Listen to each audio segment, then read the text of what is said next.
It's week 16 of the NFL season, and we got Saturday football. We got two games on the Saturday betting slate, Saturday, December 23rd. And I have my favorite NFL player props for you guys to lock in for this NFL betting slate. Now, I'm recording this before Thursday night football, so I do not have any results for that game specifically. What I can say is that we have been on a cold streak recently, so let's hope that our Thursday football props come through. Let's hope that these Saturday props come through as well. Get us back into our winning ways. On the entire season, since I started doing these pumped up props, we are up 16.24 units with an ROI of 9.41%.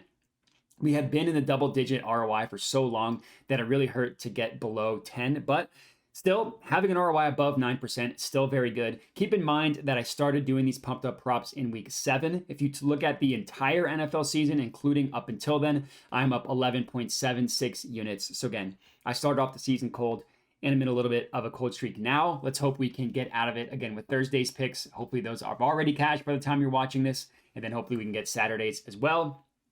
Before I get into it, would appreciate it if you could subscribe to my YouTube channel. And let's get into it. So we got two games on tap for Saturday. The first game that we're going to go ahead and talk about here is the Bills versus Chargers. And the first play that we are locking in is James Cook over 66.5 rushing yards. This is at minus 120 odds at ESPN Bet. Now, I will say, I really, really do like the pumped up number for James Cook. But ESPN Bet is giving us such an incredible price at the over 66.5, even at minus 120 odds, that I decided to also take it at the main line because I wanted to take advantage of the really good price that we are getting. Most other books price this 70, 71. FanDuel has his over-under at 71.5. Some other books have his over-under at 67.5, but favor the over. Getting him over 66.5 is really, really good value. So what I'm going to go ahead and do here is I am taking him, obviously, this main line over 66.5. And then what I'm also doing is I am pumping him up to 100 plus rushing yards as well, but I'm only putting a half unit on that one. I locked that in at plus 330 odds at DraftKings. So it's a full unit on his main line over 66.5 rushing yards, and it's a half unit on his 100 plus rushing yards. Again, that's plus 330 odds at DraftKings. Hopefully that makes sense. If you have any questions, just let me know in the comments, or you can hit me up at my Twitter handle you see on the screen here.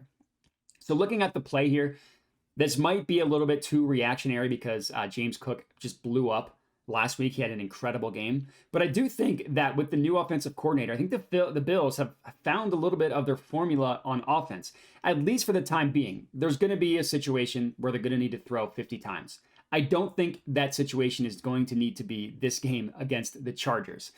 Last week, I'm also not saying that it's going to happen this week is going to happen what happened last week, where James Cook ran the ball 25 times and had over 170 yards, and Josh Allen only threw the ball 15 times. But what I will say is that since Joe Brady took over at offensive coordinator, James Cook's role has increased a pretty sizable amount. Now, obviously, last week, he blew up 25 carries, had an incredible game. And if you just look at his rushing yards, the two games prior to that, not super impressive. Against the Eagles and the Chiefs, he did not have a great rushing performance, but look at his receiving yards in those games. He had 57 against the Eagles and 83 against the Chiefs. Against two good offenses, two theoretically good offenses, the Bills knew they needed to throw more, so they used Cook a little bit more in a receiving role. That's not what I project to be the case against the Chargers. I do not think this is going to be a situation where they're going to need to throw the ball very often. And we've seen the Bills lean on the ground game when it works and when they don't need to throw. On the entire year, Cook has cleared 66.5 rushing yards in 7 of 14 games. He's gone over 100 in 3 games as well, but with an expanding role. And he's also got a juicy matchup against the Chargers defense that is ranked 25th in the NFL, according the rush defense specifically, according to DVOA. I think this is another smash spot for James Cook. I think he's going to have a great game. The illness looks like he's back at practice, so no issues there. Next up, we're sticking in the same game, Bills versus Chargers, and we're taking Easton Stick over 204.5 passing yards, minus 115 odds at DraftKings. So another situation where I'm not pumping anything up. I'm just taking him at his main line over 204.5. There is some value here, and it's just kind of the same logic. If you followed my YouTube channel last week, I was on Stick passing yards, and he came through for us. The reason why I was on his passing yards is mostly because of a game script type of situation. Now, I don't think that the Bills are going to score 60 points on the Chargers like the Raiders did last week. What I do see this being is a situation where the Chargers are consistently losing the entire game and need to pass the ball the entire game in order to keep up, just like they did last week against the Raiders. So I'm not saying I think Easton Stick's going to have a good game.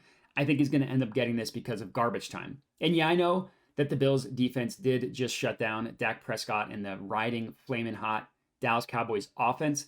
But the Bills defense is so banged up. They're missing Jordan Phillips at the defensive line. Micah Hyde is going to be out of this game. He's at safety. That's already having a banged up defense, missing their best linebacker and cornerback for the entire year. So I'm not super scared off just because of an incredible game last week against the Cowboys. In this game with the Chargers, I don't see the Chargers having any success on the ground. And the books agree with me because they're pricing Austin Eckler's rushing prop in the 30s. So that's not really a hot take. So what I see happening here is similar to what happened last week, where Easton Stick needs to throw the ball a million times. I don't think he had a great game last week, but he did throw for 257 yards. Sure, majority of that came in garbage time. It all counts the same. This is going to be another garbage time situation. Hopefully, the garbage man can come through for us again like he did last week as our third play. Last up, our fourth and final pick of the slate in the Bengals versus Steelers game. Joe Mixon, 60-plus rushing yards, plus 160 odds at DraftKings. So this is a play that I do really like, but I didn't feel comfortable pumping it up to a sizable amount, so I just pumped it up to 60. Joe Mixon's been consistent, and he's been good. He doesn't really have the stealing games, so instead of pumping it up to 70, 80, 100 plus, I decided to be a little bit safer, taking him at 60 plus, while still getting pretty good odds at plus 160. In this game, Mason Rudolph for the Steelers, and there's no Jamar Chase for the Bengals. I see this being a game in which the Bengals rely heavily on the ground game, and they haven't been shy to give Mixon a ton of carries in situations like that. And Mixon has generally been pretty good this year.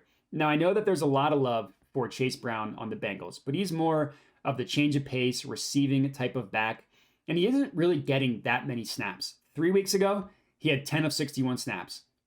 2 weeks ago, 17 of 57 snaps, and last week, 12 of 61. Meanwhile, when you look at Joe Mixon, 3 weeks ago, he had 19 rush attempts. 2 weeks ago, he had 21 rush attempts. And then, yes, he only had 10 last week. But that was in a completely negative game script where the Bengals needed to throw basically the entire game, especially the second half when they were down. I don't see that happening in this one. Instead, the Bengals are playing Mason Rudolph and a pathetic Steelers offense. So I don't see this being a situation where the Bengals are down the whole game. I also think that even if they're down a little bit, one score, they're still going to be leaning on the run game, and they should be able to have a successful run game. The rush defense for the Steelers is not very good. They give up 121.6 rushing yards per game. That is 22nd in the NFL. They give up 4.3 yards per carry. That's also 22nd in the NFL. And the Bengals in general, even when Joe Burrow was healthy, showed no fear feeding Mixon the ball. He's had double-digit carries in every game except for one. He's gone over 15 carries in 6 games as well. And I know that these two teams did play about a month ago, and Jake Browning looked terrible. That was his first start. He's played much better since then, so I'm not completely scared off of that game. Instead, I think Mixon has a good game. I think the Bengals win. Hopefully, even if the Bengals lose, we can get Mixon to 60-plus rushing yards, cashing this plus money banger. And that's all we got. 4 plays for you guys to lock in, 3.5 units risked. If we can get a couple of these to cash, we will be profitable. Let's hope we can go 4-0. I appreciate everybody for watching. Make sure to like, comment, subscribe, all that good stuff, and have a good one.